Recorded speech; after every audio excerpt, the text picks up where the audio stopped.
భైరాగి సలహా. చంద్రనాథుడనే ఒక గృహస్థుకు సాధుజనులంటే చాలా ఇష్టం. ఒక రోజున ఆయన భైరాగి ఒకడిని తన ఇంటికి పిలిచి పాదపూజ చేశాడు. భైరాగి ఎంతో సంతోషించి ఏమైనా కోరుకోమన్నాడు. చంద్రనాథుడు వినయంగా, స్వామి, నాకే కోరిక లేదు. భగవత్కృప వల్ల, తమ వంటి మహాత్ముల దీవెనల వల్ల నాకు డబ్బుకు సుఖాలకు లోటు లేదు. కానీ ఎందువల్లనో నా భార్య భ్రమరాంబ ఎప్పుడూ అసంతృప్తితో బాధపడుతూ ఉంటుంది. కారణం తెలియదు. ఇందుకు తమరేమైనా విరుగుడు చెప్పగలరా అన్నాడు. భైరాగి తల ఊపి భ్రమరాంబను పిలవమన్నాడు. ఆమె వచ్చి అతడు అడిగిన ప్రశ్నలన్నిటికీ బదులిచ్చింది. భ్రమరాంబకు భర్త ప్రేమ లభిస్తున్నది. కోరిన కోరికలు తీరుతున్నాయి. పనులు చేయడానికి ఇంటి నిండా పనివాళ్ళున్నారు. తీరిక సమయాల్లో మంచి పుస్తకాలు చదువుతుంది. హాయిగా సంగీతం పాడుకుంటుంది. మరి నీకు అసంతృప్తి దేనికి అని అడిగాడు భైరాగి. ఏమో, అదే నాకు తెలియడం లేదు. మా మేడ పక్కన చిన్న పెంకుటిల్లుంది.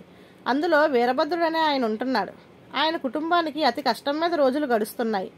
అయినా వీరభద్రుడి భార్య కాంతమ్మ ఎప్పుడూ ఉత్సాహంగానూ సంతోషంగానూ ఉంటుంది.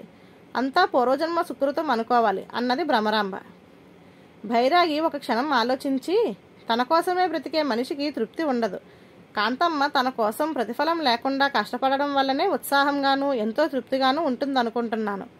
నువ్వు కూడా ఇతరులకు అడపాదడపా సాయపడు. నీలోని అసంతృప్తి క్రమంగా తొలగిపోతుంది అన్నాడు. ఆ మాటలు భ్రమరాంబకు అంతగా రుచించలేదు. కానీ భైరాగి నిజమే చెబుతున్నాడేమో అనిపించింది. ఎందుకంటే అందరూ తనకు సాయపడే వాళ్లే తప్ప తనెప్పుడూ ఎవరికీ సాయపడలేదు. మరి అంతలో అక్కడికి అచ్చమ్మ వచ్చింది. ఆవిడ పేదరాలు. 4 ఇళ్లలో పనిచేసి పొట్ట పోసుకుంటుంది. ఆవిడ ఈ ఊరు వచ్చింది. కానీ ఇంతవరకు వీరభద్రుడింట్లో తప్ప ఇంకెక్కడా పనికి దొరకలేదు. ఒకసారి భ్రమరాంబను అడిగితే కొద్ది రోజులాగి కనపడమన్నది. అందుకని అచ్చమ్మ ఈరోజు భ్రమరాంబను చూడవచ్చింది. మా ఇంట్లోనే బోలెడు మంది పనివాళ్ళు, నిన్నేం చేసుకోను అన్నది భ్రమరాంబ.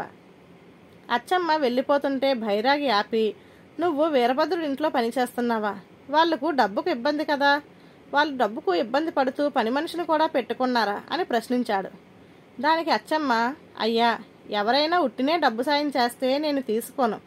ఉన్నంతలో నాకు సాయపడ్డట్లు ఉంటుందని, తమకు పని సాయం ఉంటుందని వాళ్ళు నన్ను పనిలో పెట్టుకున్నారు. వాళ్ళ ఇబ్బందులు ఏమిటో నాకు తెలియదు, కానీ తాము తిన్నదే నాకు పెడతారు. నేను 1 వరహా చాలన్నా నాకు వేరే ఎక్కడా పని లేదని నెలకు 2 వరహాలు ఇస్తున్నారు. తిండి ఖర్చు అక్కడే వెళ్ళిపోతున్నది. పడక కూడా వాళ్ళ ఇంటి అరుగు మీదే. పని చేసేందుకు 4 ఇళ్ళు దొరికితే నేను వేరే ఇల్లు చూసుకొని ఉండవచ్చునని ఆశ అన్నది. భ్రమరాంబ వెంటనే, నీకెంత ఇబ్బంది ఉన్నదని తెలియదు. 2 పూట్లా తిండి పెట్టి నెలకు 10 వరహాలు ఇస్తాను. మా ఇంట్లో ఉండు అన్నది. అలాగే ఉంటానమ్మా, కానీ కాంతమ్మ గారి ఇంట్లో పని మానమనొద్దు. ఆ అమ్మకు నేను లేనిదే అసలు గడవదు అన్నది అచ్చమ్మ. భ్రమరాంబకు ఈ మాట నచ్చలేదు. కానీ కాదంటే భైరాగి తనను కోప్పడతాడని, తప్పు పడతాడని ఊరుకుంది. తన వల్ల కాంతమ్మకు నష్టం కలగకూడదు కదా. మరి భైరాగి భ్రమరాంబ మంచి గుణాన్ని మెచ్చుకొని, కొంతకాలం తర్వాత మళ్ళీ వస్తాను, అప్పటికి నీ అసంతృప్తి పూర్తిగా పోతుందని నా నమ్మకం అని వెళ్ళిపోయాడు. భ్రమరాంబ ఇంట్లో అచ్చమ్మకు చెప్పడానికి పెద్దగా పనేమీ లేదు. అందువల్ల భ్రమరాంబ ఆమె చేత రోజు మంచాలు, బీరువాలు గుడ్డతో తుడిపించేది. దేవుడికి పూర్వం పూలతో పూజ చేసేది. ఇప్పుడు అచ్చమ్మ చేత మాల కట్టించి పూజ చేస్తున్నది. ఇలాంటి పనులు అయ్యాక అచ్చమ్మ కాస్త విశ్రాంతిగా కనబడితే భ్రమరాంబలో అసంతృప్తి రేగేది. ఆమె ఏమాత్రం అవసరం లేని పనులు అచ్చమ్మకు పురమాయిస్తూ ఉండేది.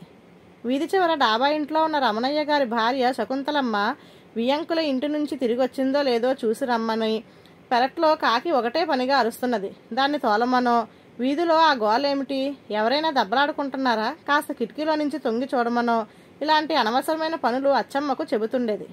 అచ్చమ్మ అన్ని పనులు అవలేలగా చేసేది.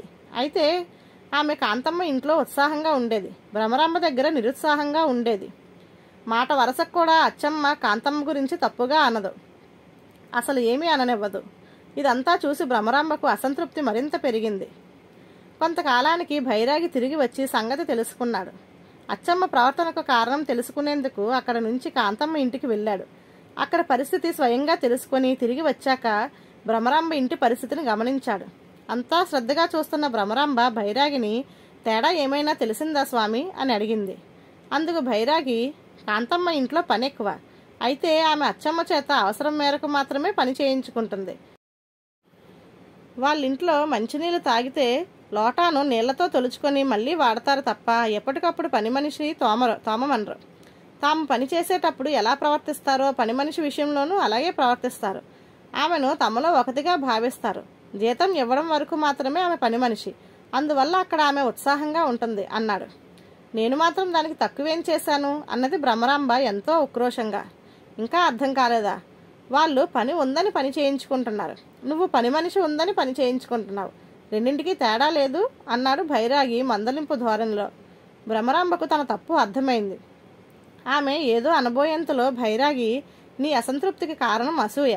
కాంతమ్మ నీకంటే సంతోషంగా ఉండడం నువ్వు భరించలేకపోతున్నావు. ఆ అసూయను విడిచిపెట్టి కాంతమ్మతో స్నేహం చెయ్యి. గొప్ప కోసం కాక మంచి బుద్ధితో ఇతరులకు సాయపడు. అప్పుడు నీకు కలిగే తృప్తికి అంతుండదు అన్నాడు. భ్రమరాంబ భైరాగి సలహా పాటించి క్రమంగా అందులోనే నిజం గ్రహించింది. ధన్యవాదాలు.